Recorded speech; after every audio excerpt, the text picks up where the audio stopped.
વડોદરાના વાઘોડિયામાંથી સરકારી અનાજના કાળાબજારનું મોટું કૌભાંડ ઝડપાયું। વાઘોડિયાની મનમોહન પાર્ક સોસાયટીમાં આવેલી પંડિત દીનદયાલ ગ્રાહક ભંડાર નામની સસ્તા અનાજની દુકાનમાં મામલતદાર અને પોલીસે સંયુક્ત રેડ પાડી હતી।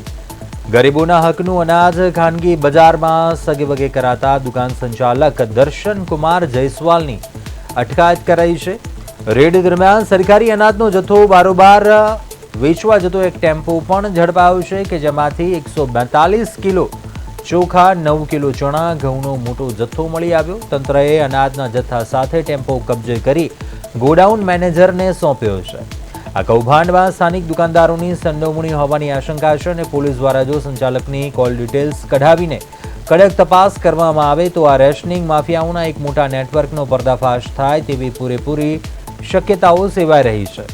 વાઘોડિયામાં સરકારી અનાજનું કૌભાંડ ઝડપાયું। ગરીબોના હકનું અનાજ કાળાબજારમાં વેચાયું। 142 કિલો ચોખા અને ચણા જપ્ત કરાયા। અનાજનો જથ્થો ગોડાઉન મેનેજરને સોંપાયો અને પોલીસ તપાસમાં મોટા રહસ્યો ખુલશે તેવી શક્યતાઓ છે। વાઘોડિયામાં સરકારી અનાજનું આ કૌભાંડ છે તે ઝડપાયું છે। મામલતદાર અને પોલીસે સંયુક્ત રેડ કરી આ મોટા નેટવર્કનો પર્દાફાશ કર્યો હતો।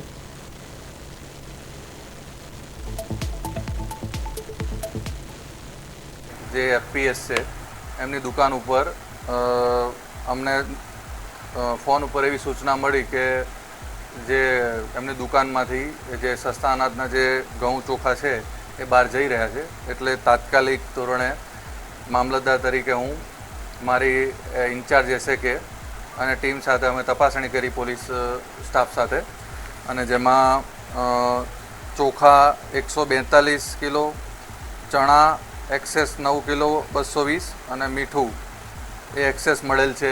એમને સીઝર હુકમ અમે આપેલ છે દર્શનભાઈને, અને જે ટેમ્પો છે એ ટેમ્પોનો જે